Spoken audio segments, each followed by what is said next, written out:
peace, and black power. This is Baba Amin Speaks. We just got a few minutes, but we're going to talk about some explosive topics. But before we do that, I'm going to kind of set the tone. This is a new song by me and Mama and Koyo, my beautiful wife. It's called What's Your Name?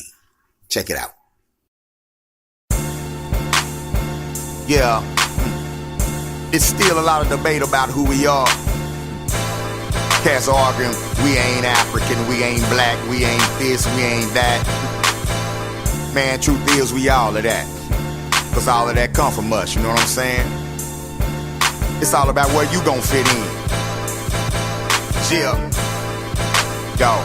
Yo, what's your name? You an African, an American, or an Israelite? Black or more, Muhammad or a provocateur? What the business like? You Malcolm X by any means. Chief Turner, Dr. King, keep a burner, you repeat. Look at me, who you see? I'm garbage when I rap a bar. Every line is a blacker star. I'm masterful cause I understand who these crackers are. Nat Turner's my avatar, my attitude so disciplined. I'm a mocking dog, these motherfuckers. Dr. Cartel, these Europeans know what I mean. I'm Farrakhan, never will I run. Robert Williams, nigga with a gun. George and Jonathan Jackson, Dr. Yosef Ben, Yakanan, show and prove like Dr. Clark. I'm a goon cause I got the heart. I'm Dubois cause I'm hella smart. I'm Denzel cause I got the part. I'm Bianchi, Sutton Kufu, Mansa Musa, Shaka Zulu. I'm with Mia, I'm with Tulu. If I was Jesus, what would you do? I'm a Negro and I'm colored. I'm your nigga and your brother. Yeah, I kill you, but I love you. Accept your own and reject the other. What's your name? What's your name? And why don't you now know what your name was then? Where did it go? Where did you lose it? Who took it? And how did he take it? What tongue did you speak? How did the man take your tongue? Where is your history? How did the man wipe out your history? What did the man do to make you a dumb? What's your name? It's a Chigaboo, it's a Porsche monkey, it's a Sambo, it's an Oreo, maybe Revolution is just too much for the handle. I ain't carry no scandal, I ain't scary, I am a Harry Tuck with a candle. Time to pick up the mantle. I'm a son to Wop and Queen of Zinga, Nefertiti and Queen Amina, Hatshepsut and the Queen of Sheba. She thinks she God, please believe her. Name is Osada, great escape. Angela Davis, deep state. Winnie Mandela, refuse to break. I'm animate, refuse to hate. I see straight through cause I'm late today. Miss Fanny Lou, I got things to say. Miss Shirley Chisholm, I paved the way. The homie queen came to slay.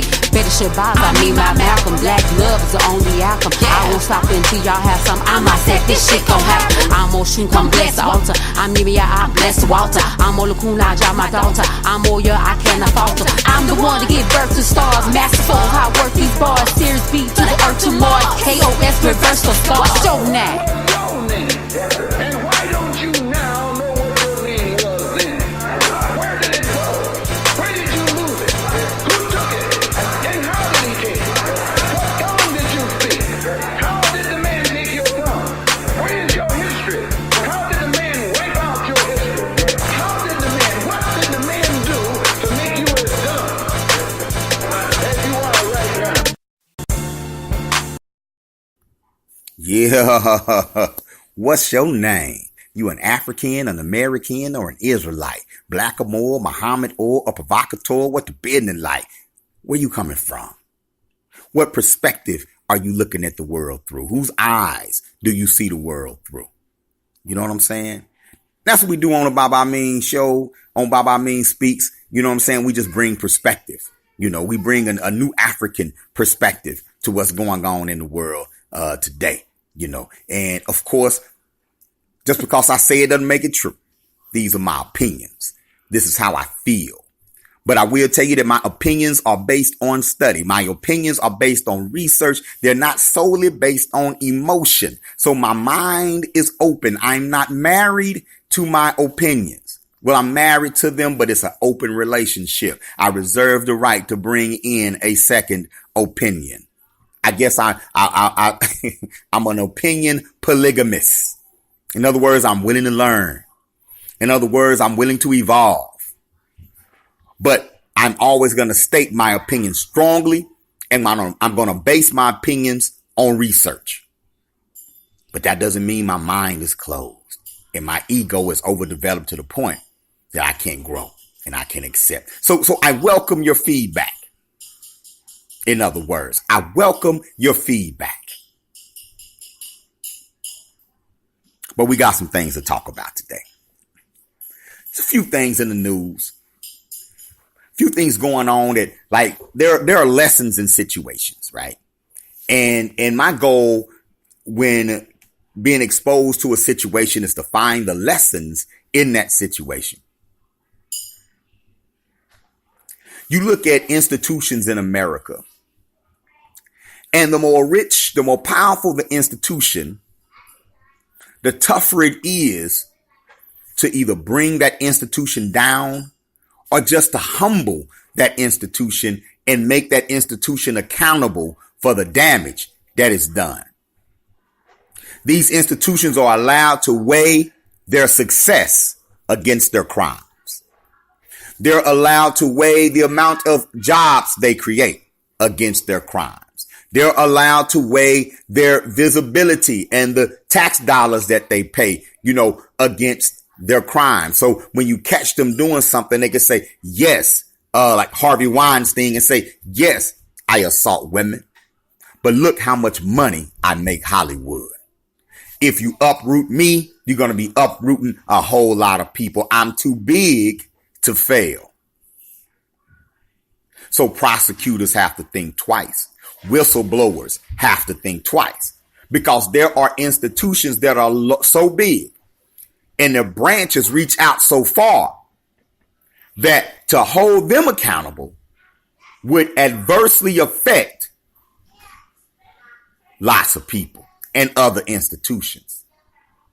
So even when these institutions are wrong, they're right. Even when these institutions are wrong, the justice system says, but that's such an important institution that not only can't we can't hold that institution accountable for crimes, but we have to agree not to speak about that institution's crimes, lest it be treason.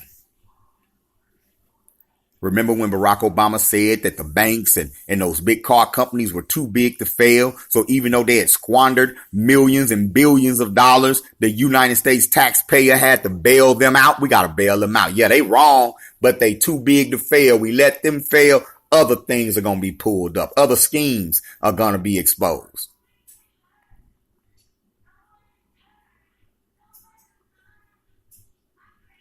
So I think people need to understand that when an institution does something, it's different than when an individual does it.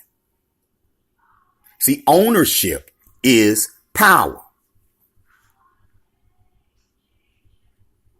And when you own a product or when you produce a product that other people live off of, either directly or indirectly, you have instant protection against outside aggression.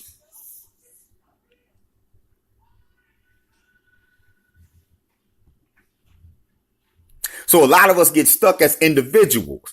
A lot of us get stuck in our individualism. We get stuck as individuals looking up, going up against an institution. Ask Colin Kaepernick. He realized real quick after he took the knee that he was up against an institution. An institution so powerful that the president of the United States criticized. And it was bipartisan, because even though the Democrats didn't come out and say nothing directly to Colin, they didn't come out and actually defend him either. Maybe they said he has a right to free speech. That's not a defense. They definitely didn't talk about they definitely didn't take up the conversation of police brutality and what to do about it and what to do about systemic racism. Colin couldn't get on the team. He still ain't on the team. NFL ended up settling with him. What does that mean, that they broke the law? Does that mean that they admitted collusion? Did the teams collude? Did teams collude with one another to ban Colin Kaepernick from the league? But when you're well financed, when you're powerful, you can pay for your crimes to go away. And it's just a drop in your bucket. So recently, David Irving, formerly of the Dallas Cowboys, a defensive lineman, huge brother, I think about 6'5", 300 pounds, monster defensive end. I've seen him make some incredible plays on the field. Sometimes he looked like he don't want to be out there, but sometimes when that dude was focused, ooh, 25 years old, young man. Well, he had been failing the NBA drug test, and he's been testing positive for weed. Well, recently he failed another test, and they just suspended him indefinitely. Well, David Irving the other day came on Instagram and smoking a blunt and said, you know what, I'm quitting the NFL. No, you can't fire me because I quit, basically. People are up in arms. Oh, he's stupid, man. All you had to do was stop smoking weed. Oh, he dumb, man. He gonna give up that money. Man, y'all, David Irving was standing to make about $20 million on his next contract, they were saying. Somebody would give him probably 3 years, $20 million, something like that. Sought after.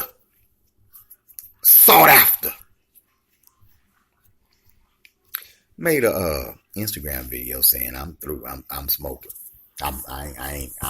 But basically what he pointed out was he said I'm tired of the hypocritical NFL drug policy. He said that, you know, they shoving painkillers down his throat. They passing out painkillers like Skittles. Yeah, you can get banned indefinitely for weed. But when you on that sideline, they bring you everything. They bring you the Vicodins and they bring you the Percocets. They bring you everything on the sideline. Highly addictive, highly potent painkillers on the sideline to get you back in the game. They're not talking about the long-term effects of that. Y'all don't think that getting hooked on painkillers leaves residual damage? What do you think, that Brett Favre got hooked on all them painkillers and that he just normal? No, why you don't see Brett Favre announcing or anything like that? You don't think there are any residual effects from that addiction? You don't think that there's some brain damage that can come as a result of prolonged usage of painkillers? Do you know you got NFL players that'll tell you they're taking 20 to 25 painkillers a day after they leave the league? See, it gets worse after you leave because now you don't got your steady supply. Now you don't got nobody else on the sideline ready to give it to you. Now you got to make moves because the pain don't stop when football stops. You don't think David Irving see retired NFL players walking on knees with no cartilage? Especially guys his size that naturally are not supposed to be down in a 4-point stance. And he's doing it every game in practice, pushing off them ankles, pushing off them knees, raising that back up. DeMarcus Lawrence just had back surgery. He about to get a big contract. He broke his back for it. But what's his quality of life like? What's it going to be like when he's 35, when he's 45, when he's 55? So y'all don't think that young man thinking about that. Y'all think that young man just want to smoke weed. Y'all think that young brother just want to get high, huh? He just want to blow one. He's just a dumb weed head. That's what y'all think. Y'all don't think he's looking at his long-term health. And y'all don't think he's looking at that sometimes the treatment does more damage than the injury. The whole country in the midst of an opioid crisis. And you think a torn cartilage in your knee is more dangerous than an addiction to Oxycontin?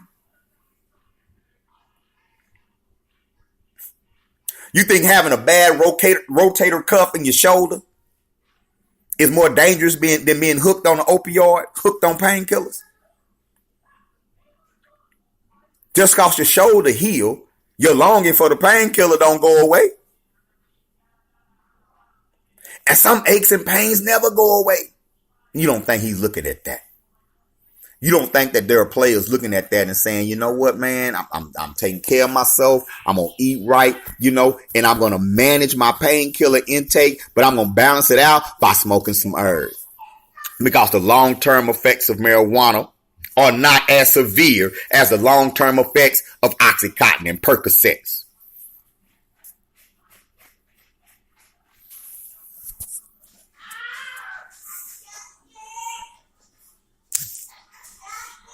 We don't understand that. We don't think he's thinking about that. We don't think he has a valid argument. Boy, get that money. Y'all get that money. Is that what it's come to? I'm not going to diss David Irving for making a decision about his life. For deciding that $20 million ain't worth an addiction to painkillers. For deciding that $20 million ain't worth letting the institution dictate to him what he can and can't put in his body. That's what he decided. That's his decision. Maybe he's smart enough to go have a nice living somewhere else. He might not earn $20 million. But that doesn't mean there's a whole bunch of people that don't make $20 million that we look at and we still say they're successful. He's just 25 years old. But nobody wants to look at the institution. We can beat up the individual. What about the institution? The NFL itself, who was sued by about 1,800 former players back in 2017. The documents came out. They were sued for violating DEA policy regarding prescription drugs and controlled substances.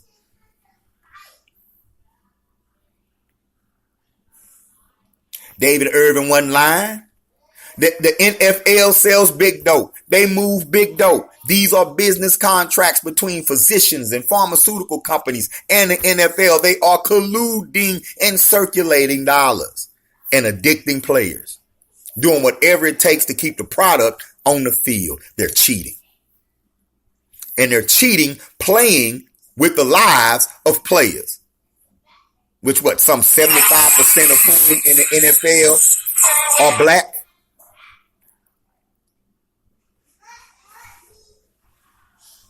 Quality of life shot.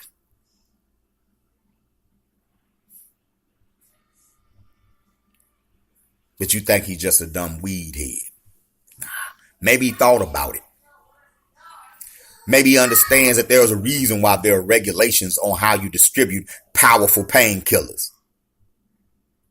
Maybe he understands that if you're working for an institution that does not care about those regulations, that means they do not care about what happens to you as long as you can serve them at the time. And that contract is really just a life insurance policy. That's not wealth at all.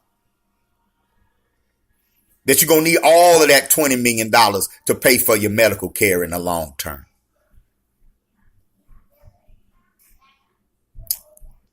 Maybe he understands that it got to be some reason why 85% of professional athletes go broke within 5 years of leaving the league in the first place.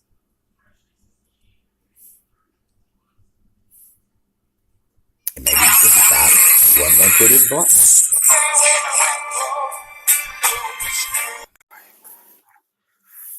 Yes, Mom and Koyo.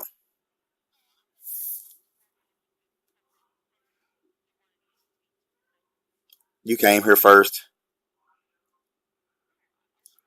Okay. All right, here I come. I'm in the middle of a blog. All right.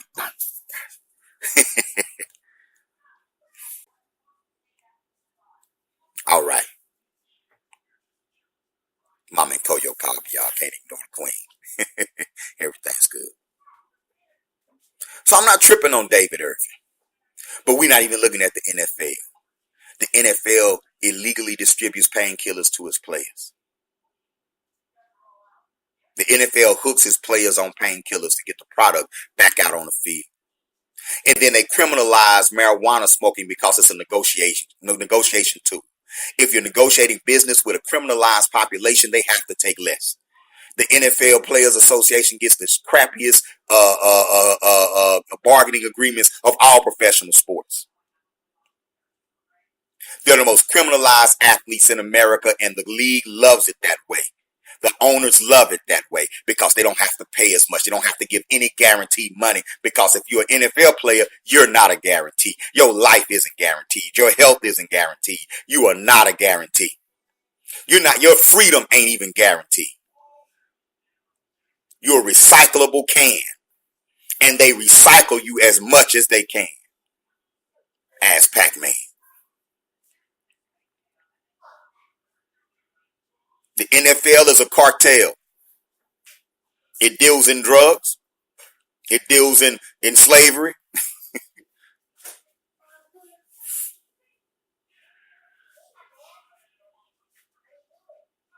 So don't get mad at David Irving for leaving the cartel.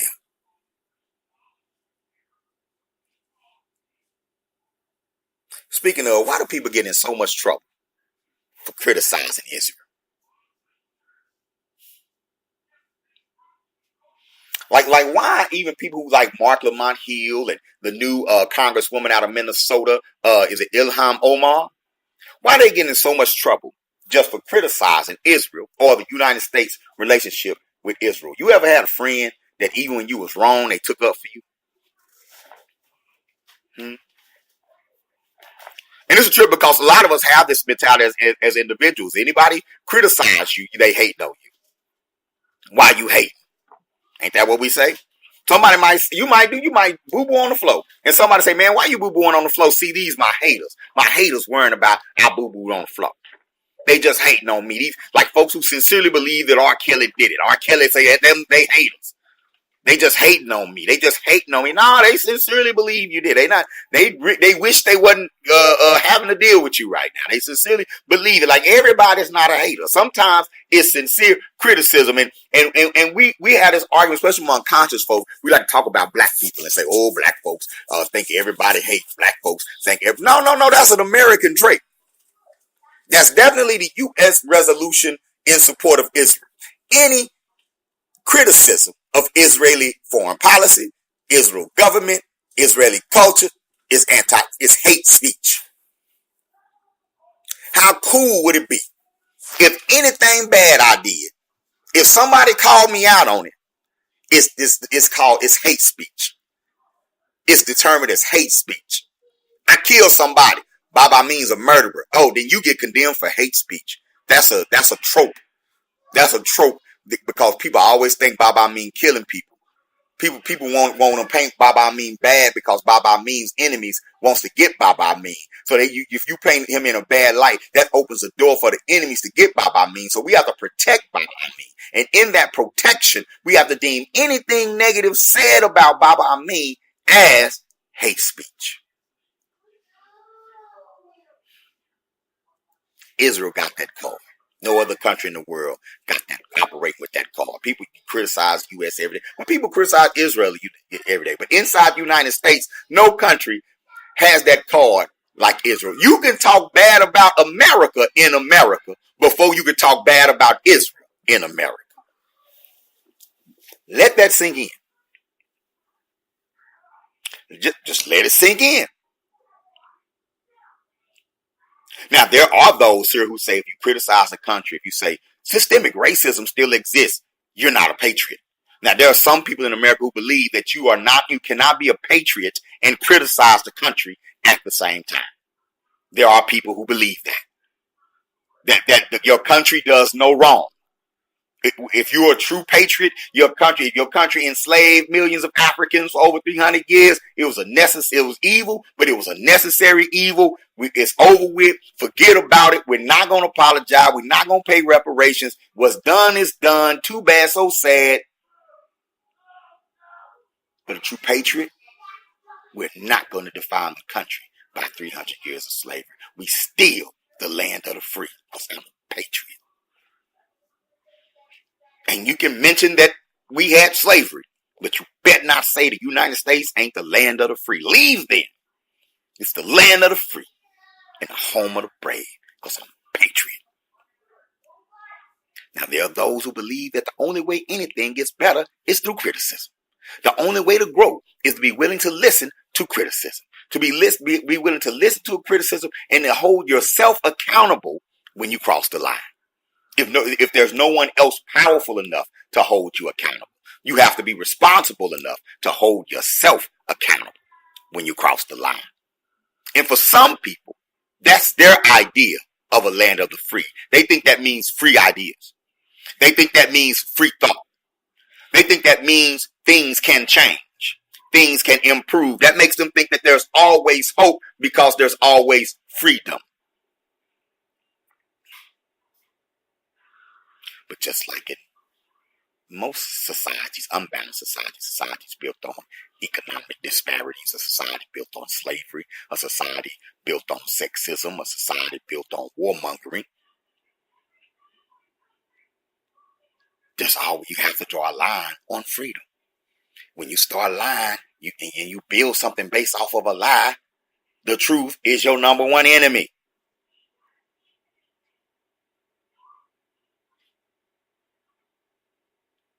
So you got this new group of Congress people going in. You got the young lady, Puerto Rican young lady out of New York. I forget her name. That proposed the Green Deal. The old Democrats go crazy. And then you got the young lady from Somalia, out of Minnesota, though. We got a congresswoman out of Minnesota that's a Muslim from Somalia. Representative Omar out of Minnesota, and they're in the Democratic Party. The Democrats got their own Tea Party on their hand. You know, when the Republicans got tired of pretending like they wasn't racist, and the Tea Party came out and say, "Shit, yeah, we glad to be white." Okay, so what? Hell yeah. Okay. Yes. We don't like Mexicans. Yes, we don't like blacks. Okay, it's after. What you gonna do? And we about to take over the Republican Party because we the people that vote. Well, Democrats got a little progressive revolution on their hands where they got young people coming in, particularly young females, young ladies coming in, brown and black ladies coming in, and they not following the script. They bringing actual real progressive ideas to the table, and they're not following the script. Right? And so you got this young representative out of Minnesota not following the script, and she criticized the U.S. blind loyalty to Israel. She criticized. She ain't come out all inflammatory about it, but she criticized, right? Oh, they jumped on it. The Jews in the Democratic Party, the Jews in the Republican Party, they all jumped on it. And you know that American Jewish people and Jewish people in Israel, they are huge donors to both parties in America. Like, there are bipartisan agreements when it comes to Israel. There's no argument over Israel. No real argument that means anything where they're going to put the embassy. There's no real argument over Israel.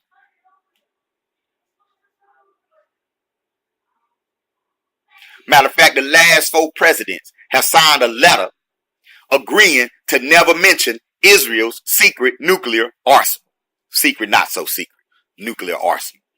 They say they may have up to 400 nuclear warheads over there.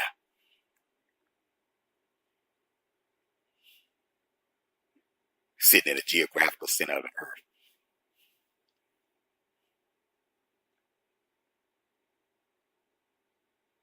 You ain't supposed to talk about that. And the last 4 presidents signed agreements saying we won't talk about that. When we go to the Middle East, talking about disarming, we talking about Iraq and Iran. We not talking about Israel. Y'all do what you do. We looking this way. In return, Israel's kind of like Europe's police in North Africa.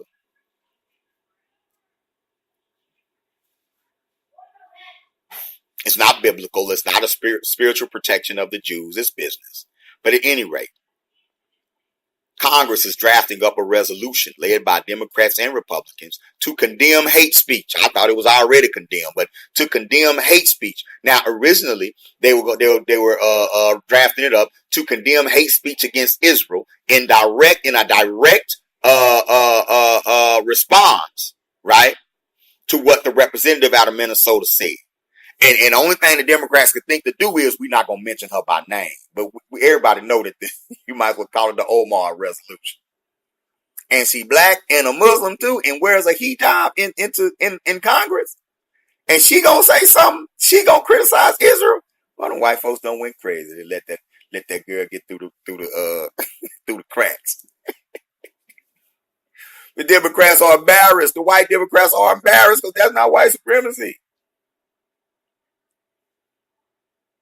They're embarrassed. So Nancy Pelosi, now you see where the line is, don't you? Now you see where the line is.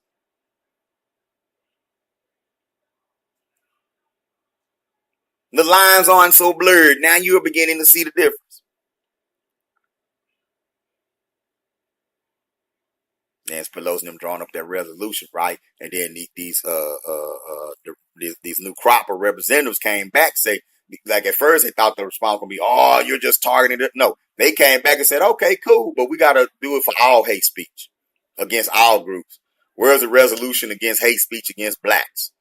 Where's the resolution for hate speech against Asians. I mean, here, let's throw everybody in there. Yeah, throw the LGBTQs, and they like we gonna throw every group in that motherfucker. Then you ain't finna do a resolution that's just against hate speech against one group.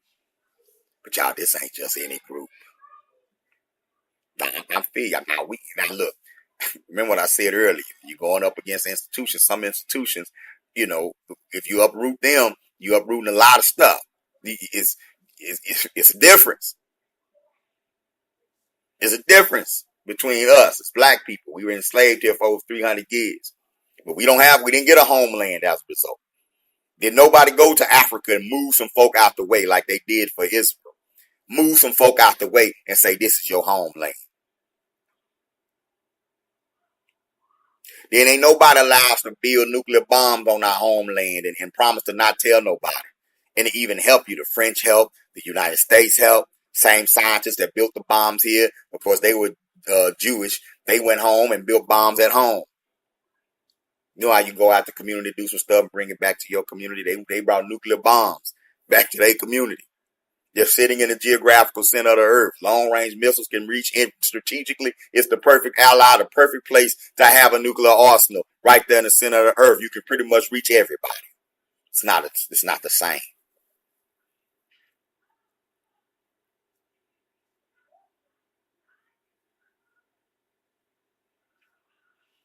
They have strategically maneuvered themselves for protection, global protection.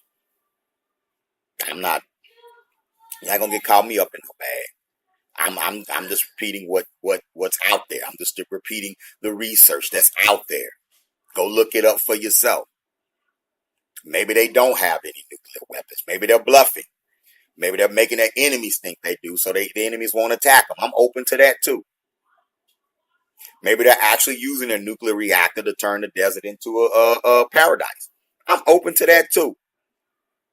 But I know they're in a unique position that other so-called marginalized groups are not in, and that's a position of actual power.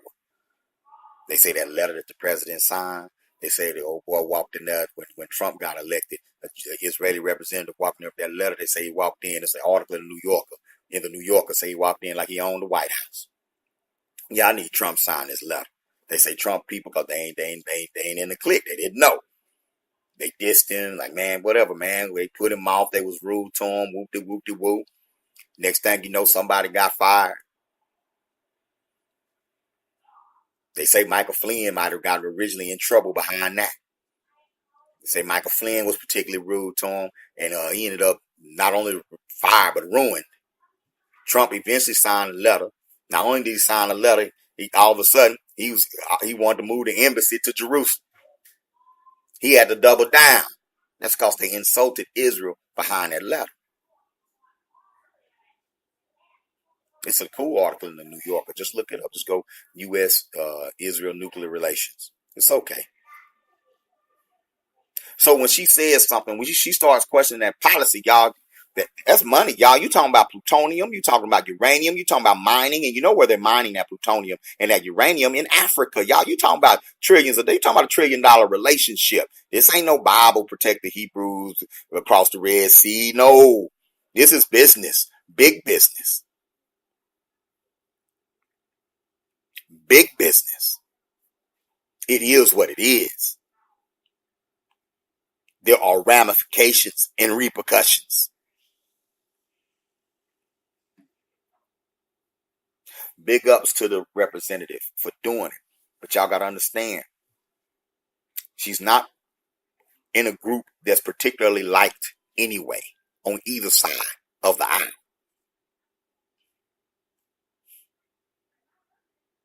And this is dangerous for her. It's a litmus test. And we're going to see how this thing goes. That white boy they found in an apartment on the East Coast had an arsenal and a hit list. She was on it. She was on it. Y'all pay attention to what's going on. When you live in a place where institutions are against you, it's time to look for a new place. It's time for us as black people to talk about migrating. If we're going to be here, we need to be migrating to areas where we can create majorities and townships and build them and protect them. Do business inside of them. We need to start talking about strategic migration. We need to start talking about globalization in the sense of we need to migrate internationally. Where are the opportunities abroad? Where are the opportunities in Africa for our children and our college graduates and our educated people to go? Our agricultural scientists and farmers and tradesmen and women. Where are the places that they can go where they'll be appreciated in the majority, not having to worry about whole institutions coming against them? Where can we go? Separation is the best solution when dealing with institutions, powerful institutions. Let them have what they think they want. Something to talk about. You can continue to fight. We can continue to fight within we can continue to try to fight the institution from within the institution. It's a numbers game. Eventually, you're going to be the majority. 2050, barring something cataclysmic event, brown and black people will be the majority in the United States. And that's when you may see significant change, real critical analysis of the way this country does things. Maybe then. Today is not that day, but maybe she just sparked it off. Maybe she sparked it for somebody else. We got to sit back and watch and see what happens to see if the door is open for that type of analysis right now. Is she going to survive? See, Trump is a litmus test. He survived things that other politicians in the past would never have survived. Barack would not have survived. Just grab him in the, you know what? He wouldn't have survived it. George H.W. Bush wouldn't have survived S-hole countries. He wouldn't have survived it. Hell, Hillary Clinton didn't survive.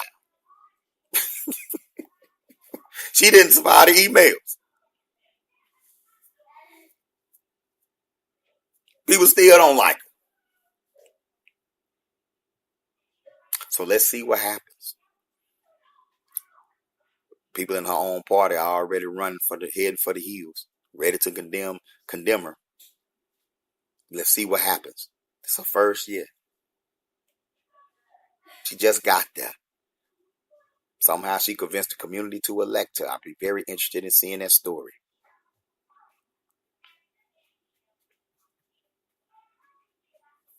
Anyway, let's see what happens. I hope y'all enjoyed this podcast.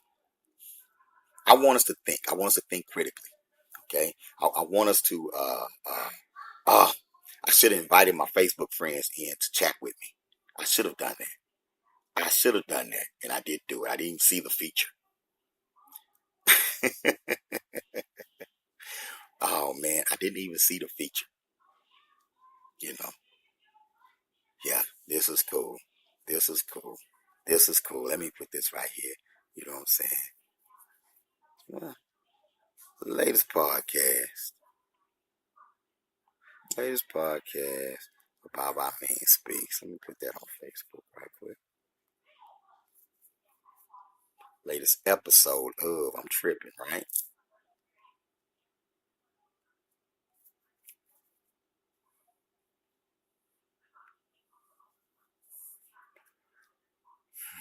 Space. Love it. Just share it. Hey man, I love you. I don't mind telling you. We're gonna leave out right now. Me and Mom and Koyo, gods. Something to inspire our people with. We have to see each other's divinity. And I'm talking to us black folk right now. We have to see each other's divinity. If we don't see it, we're not going to care about each other. We're not going to make the sacrifices necessary to improve our communities. We're not going to invest in our children the way we need to if we don't see our divinity. If we don't see the divinity that we see in others, in ourselves. Pamoja tutashinda, y'all. Together we will win. Till next time. 10 days, when the sun is eclipsed, I will unleash the Kraken.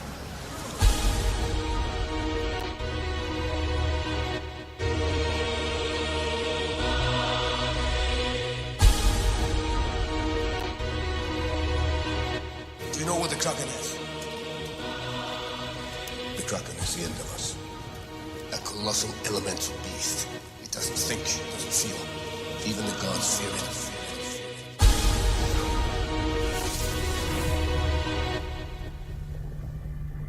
Release the Kraken.